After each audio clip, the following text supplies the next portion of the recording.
Welcome back to TarHeelIllustrated.com. And if you are watching us on our YouTube channel, that is called Tar Heel Illustrated. I'm THI publisher Andrew Jones, and joining me is THI staff writer Brandon Peay as we continue to crunch the position groups as we gear toward the start of fall camp. We have done the entire offense, and we've done the defensive line so far, and jacks on defense. Now we're going to focus on the linebackers, the next two pods after this one, cornerbacks, and then we'll do a safety star combination pod to close this out. 10-part series, 10 pods in 10 days, leading up to the start of fall camp. Players report August 1st, first practice August 2nd. We will be there. The full practice will be open to the media, so we'll have a ton of stuff for you guys on YouTube and on our site, Tar Heel Illustrated. But the intel is just $8.33 a month on TarHeelIllustrated.com. That and a lot of other stuff. Recruiting intel, basketball recruiting intel, and also a fantastic community that has really been hopping lately, both football and basketball. A lot of people that care deeply about the Tar Heels and know a lot of stuff, they're over there. They're not the guy at the water cooler that thinks he knows something but doesn't really know a whole lot. So go hang out over on our message boards. Wonderful community there, just $8.33 a month, and you can be a Tar Heel insider too. We are here to discuss linebackers. Brandon, this is a group that a year ago, Mac used to joke all the time. I'm not going to do a Mac accent. I can't do the Mac accent, but he would say, you know, I tell Power and I tell Cedric, don't get hurt, don't get targeting because we don't have anything behind you, especially when Sebastian Cheeks went down early in the year.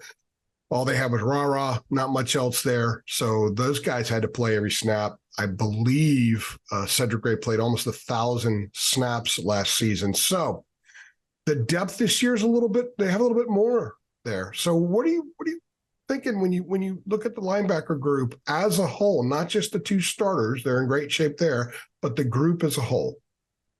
So the group as a whole, I would have to say it's unproven. And I know when we talk about the two starters in particular, those two are obviously probably, when you put those two together, that's probably the most proven starting unit on the defensive side of the ball. But like you said, Mac was very concerned about the depth last year. And going into this year, they have Sebastian Cheeks coming back, who has all the physical gifts to be able to come in and be that third linebacker that you want to have in the rotation. And they have some other younger guys behind them, but I think it's very important for those younger guys to kind of step up. And I also think it's important for the guys who are the two starters, Power Echols and Cedric Green. I think it's very important for them to take another step because Cedric Green, I would say that Cedric Green had a breakout season last year. So I would say this year, I think it's important for him to take another step to really solidify himself as a draft pick. And as far as Power Echols go, I think he kind of came onto the scene last year. He didn't play much as a freshman, came onto the scene last year. And I think like Cedric Green did last year, I think Power Echols can now take that next step. And I think this linebacking group can be even stronger than they were before. We're going to hit on the depth a lot here, but let's go ahead and address Cedric because Cedric would have been an NFL draft pick last year. He came back, says straight up, I want to be a first-round pick. So he was asked in the spring, so what do you have to do to become a first-round pick? And he said, without hesitation, I got to be better in the box. Got to be more physical in the box, got to shed blockers better, shed blocker, meet ball carrier, make tackle. Those are the kinds of things he has to do this year. If he does those things, he's a first-team All-America possibly. He's a first-round pick possibly. The scouts love him, but he's got to show a little bit more physicality there. And I also believe the mantra for this defense is to be more physical because Gene Chizik threw the violent word out a bunch of times during the spring. I know it's been echoed throughout the summer. So if your leader on defense and your best player on defense, arguably the best player on defense and maybe most important guy on defense is significantly more physical than a year before, I think that's going to have a residual effect for the rest of those guys. Yeah, I would agree with that. I would also say I think Cedric Green has been a little self-critical. I think in all those areas you just named, I think he was solid in those areas. He wasn't really bad. He was a very solid all-around linebacker last year. I don't think he was really bad in any of those areas. I mean, obviously, there's always room for improvement, but he's probably, competitive guys like that, they're going to nitpick their game because they want to. He's talking first round, though. He wants to be a first rounder, and I think that's where that's coming from. Oh, yeah. And that's why I think I mean, we're both junkies. We're going to watch every guy in the field. We're going to watch gunners on kickoffs or on punts rather.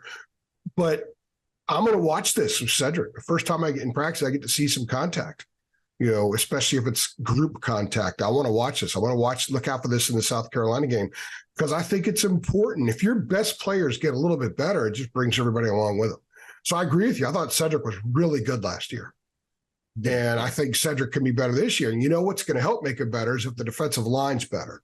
If he can make more tackles going head on instead of from the side, then I think we'll even see more of that physicality come out. You don't look as physical tackling a guy from behind as you do tackling him head on. So with Power Eccles, what would you like to see from him this year that would be a step up from a year ago?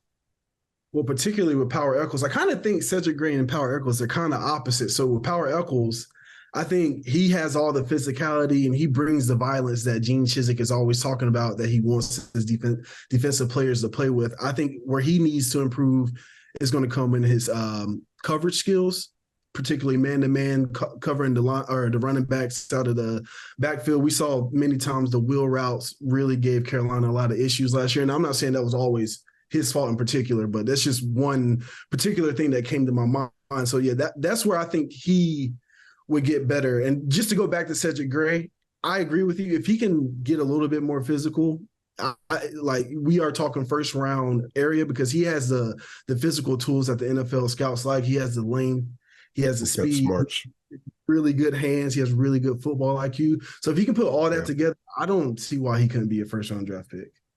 Yeah, those wheel routes had a lot of blame to go around on some of that stuff last year, but they did. You're right. I don't think anybody wants to hear the term wheel route around the Canaan Football Center on the defensive side right now, or maybe they do. Maybe it serves as some inspiration. So let's talk about some of the backups. Last year, Sebastian Cheeks was going to get a chance to get on the field as a true freshman, but he got hurt, played 3 snaps on defense, got hurt early, didn't play again, limited in the spring. When fall camp begins August 2nd, this is huge for him because he missed out on a lot of the physicality in the spring, which was a more physical spring than they had since Mac had returned for part 2 of his tenure. So he's going to have to be physical early. He's going to have to make a lot of progress early. The people that I talk to in the program believe that he'll get it done, but it also pushing him along is going to be Amari Campbell. They love Amari Campbell. Amari Campbell enrolled early, had a really good spring. I was talking to a really well-connected source the other day who knows an awful lot about what's going on, and he said that Amari's had a fantastic summer. So they think Amari Campbell as a true freshman is getting on the field. And they need to get some of these guys in the field because they're going to lose Gray. They could lose Eccles. They have that. That's a theme, by the way, throughout the program. Offensive line, they got to play some of these guys because A, they don't want them to transfer. B, they need to have experience because they're going to have enhanced roles next year if they're still around. I think at linebacker, it's absolutely the case. So you're going to see some Amari Campbell. I think you're going to see some Sebastian Cheeks.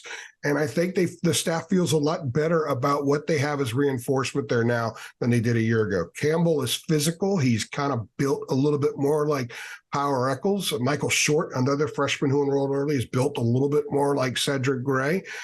Deuce Caldwell built a little bit more like Power Eccles. He's kind of in the mix there too. He had a good spring, but consistency is a major, major thing for Deuce. He's kind of got to take that next step and be fully fledged, become a day in, day out 365 college football player, and then he might be in the mix.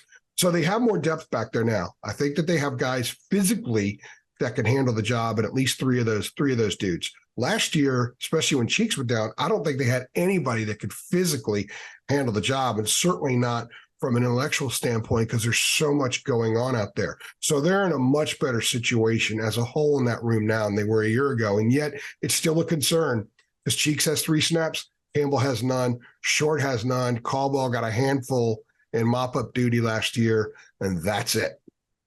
Yeah, hopefully, like you said, Cheeks, if he can stay healthy, because Cheeks was such a highly touted guy. I think having a year of experience in the football program under his belt, being in the weight room, hopefully this season he can kind of get used to that physicality. His body can hold up a little better. He can stay healthy. And I think if that's the case, if he can stay healthy, I don't think UNC linebacker room has much to worry about. And then you have Amari Campbell, who you just mentioned is having a great summer.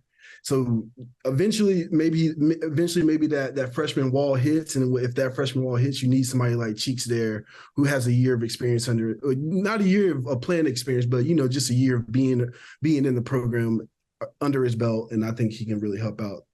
Before we close this out, I want to remind you of something that you actually said to me last week when we were having a conversation talking about the linebackers, and you said, to paraphrase about Cheeks, Mac Brown said when he came in, he's going to go outside the footprint to get the great ones, get the special players. And Cheeks was a four-star kid out of Evanston, right in Northwestern's backyard. They got him to come, and you said he's the kind of guy. And it's important that he does well, because when you go outside the footprint to get those kind of guys, when they come in and produce, it's going to be huge for recruiting, and it shows the staff made the right move getting outside the footprint. Yeah, that's a good point. I forgot that I even said that, but yeah. Good track record with your recruits, yeah, for sure. Yeah, well, hey, I remember it was such an astute thing that you said. It just stuck right in my head. Actually, it popped into my head while you were talking a minute ago, so it didn't stick too much. It just kind of resurfaced there. Any other thoughts on linebacker? Overall, I think the group is solid. I think they have the potential to be probably the best defensive group on the team. We'll see how it plays out on the field.